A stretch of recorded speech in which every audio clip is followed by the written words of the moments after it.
Academy of Ideas is supported by individuals like you. Become a supporting member and access over 78 membership videos, with more added each month. Learn more about our membership at academyofideas.com/members. And the word courage should be reserved to characterize the man or woman who leaves the infantile sanctuary of the mass mind. In the privacy of our minds, many of us disagree with the ideologies, political agendas, and government mandates of our day. Yet in public, we comply. We do what we are told, say what is politically correct, and to justify our hypocrisy by telling ourselves that we are powerless to change society, and so we might as well blend in with the crowd. In this video, we explain why publicly conforming to what we privately disagree with makes us complicit in tyranny, and why each of us has far more power to influence society than we have been led to believe. In the 1950s, the social psychologist Solomon Asch conducted an experiment which demonstrated the degree to which individuals will reject what they think is true in order to conform to the majority. In the experiment, Asch showed a test subject 2 cards. On the first card was a single line, and on the second card were 3 lines, A, B, and C, with only line C being the same length as the line on the first card.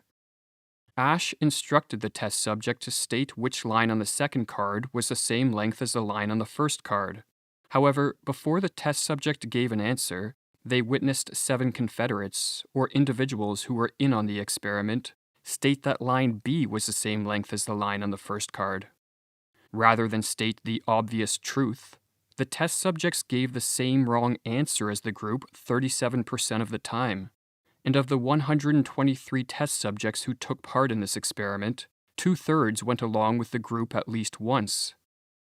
Asch's experiment confirms what philosophers have been reiterating for thousands of years.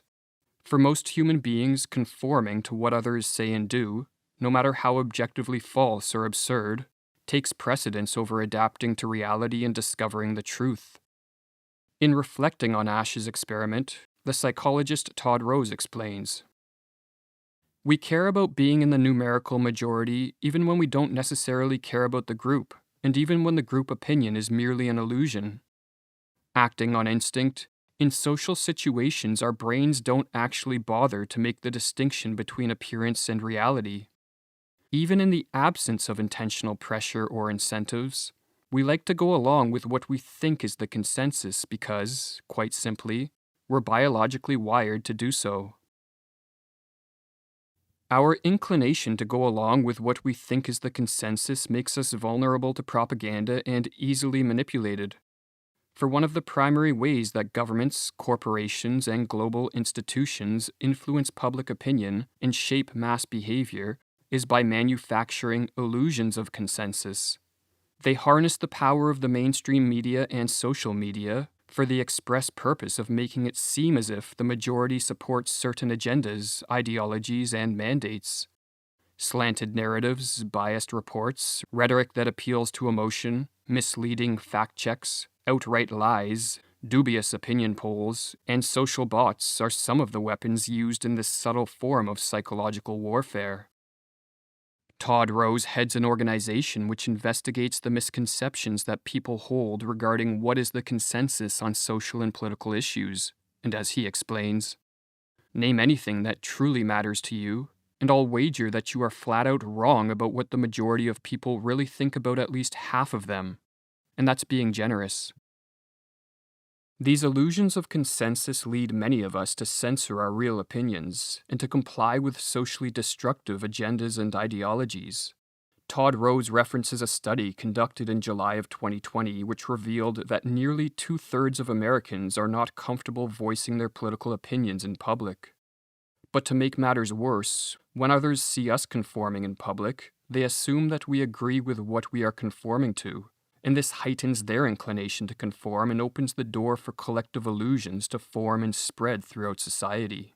Or as Todd Rose explains, collective illusions are social lies. They occur in situations where a majority of individuals in a group privately reject a particular opinion, but they go along with it because they incorrectly assume that most other people accept it. The result is a pernicious, self-fulfilling prophecy. By making blind and ultimately false assumptions about the opinions of those around us, and worrying that we are in the minority, we become more likely to perpetuate the very views we and others do not hold. Worse, because the very same people who disagree with the status quo are the ones enforcing it, it becomes all but impossible to dismantle the illusion. Collective illusions play a critical role in the rise and solidification of tyranny. To illustrate how this dynamic plays out and how it can be stopped, we can turn to the allegory of the greengrocer from Václav Havel's book, The Power of the Powerless. In communist Czechoslovakia, there was a man who sold fruit and vegetables in a corner store. Each morning he hung a government-endorsed sign in the window which read, "Workers of the world, unite." The greengrocer did not believe in the message of the sign. To him it was nothing more than cliché propaganda. After decades of harsh political oppression, it was clear to him that the government's alleged concern for the workers of the world was an ideological front to conceal their thirst for power. Yet even though the greengrocer knew that the sign was propaganda, each morning he hung the sign anyways, because that's what everyone else did. Government-endorsed signs hung in the window of every shop. They formed a part of what Václav Havel called the panorama of everyday life, which helped to create and sustain the collective illusion that the majority supported the government. And it was this collective illusion of consensus, more than any other factor, which secured mass compliance. Or as Timothy Snyder explains in the introduction to The Power of the Powerless, the greengrocer hangs his sign not because he receives an order, but because he sees that others do likewise. Others, in turn, follow his example. The system is totalitarian not because some individual has total power, but because power is shared in conditions of total irresponsibility. Or as Havel explained, without the greengrocer's slogan, the office worker's slogan could not exist, and vice versa. By exhibiting their slogans, each compels the other to accept the rules of the game and to confirm thereby the power that requires the slogans in the first place. Quite simply, each helps the other to be obedient. In the totalitarian system, everyone in his or her own way is both a victim and a supporter of the system. One day, the greengrocer decided he was sick of supporting an authoritarian government, and so he stopped hanging the sign in his window. What is more, he stopped voting in what he considered to be farcical elections, stopped regurgitating government propaganda, and started to publicly express his real opinions. These seemingly simple acts initiated a remarkable ripple effect, for as Todd Rose writes, surprisingly, with amazing speed, the greengrocer began to gain support for the simple reason that everyone else in the city felt exactly the same way he did. Tired of living under oppression, the tailor and the baker and the office worker followed his lead. The moment the greengrocer stopped cooperating, he sent a signal to everyone else that they could do likewise. The story of the greengrocer is a personification allegory. He represents all the individuals in communist Czechoslovakia whose non-compliant actions helped destroy the collective illusion of consensus support upon which the entire edifice of tyranny was built. The destruction of this collective illusion culminated in the Velvet Revolution, one of the only historical occurrences of a peaceful revolution which toppled an oppressive regime. How this revolution came to be, and how it achieved such profound political change in just 11 days, puzzles some historians. However, what is often overlooked is the fact that the seeds of this revolution were planted in the years prior by all the unsung heroes of Czechoslovakia whose behavior was patterned in accordance with the allegory of the greengrocer. Or as Václav Havel explained, by breaking the rules of the game of tyranny, the greengrocer disrupted the game. He exposed it as a mere game. He said that the emperor is naked, and because the emperor is in fact naked, something extremely dangerous happened. By his action, the greengrocer enabled everyone to peer behind the curtain.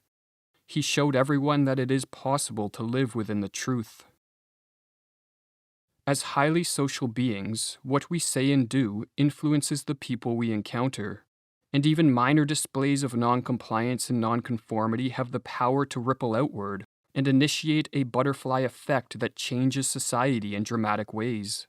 Hence why Alexander Solzhenitsyn stated that a single individual speaking the truth could bring down a tyranny, or as Henry Melville observed, "Our lives are connected by 1,000 invisible threads, and along these sympathetic fibers, our actions run as causes and return to us as results."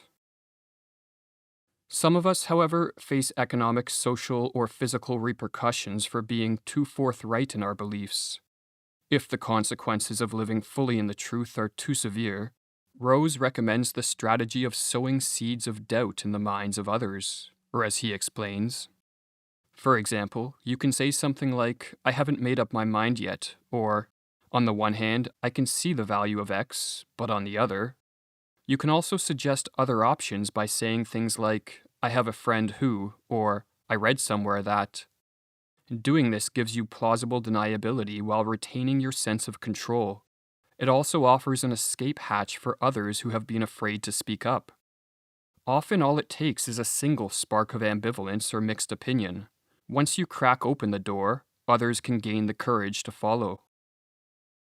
If, on the other hand, we adopt hypocrisy as a way of life and fully comply with political agendas, ideologies, and mandates which we do not agree with, then we will not only be a victim of the creeping tyranny that is suffocating our society, but also an active supporter.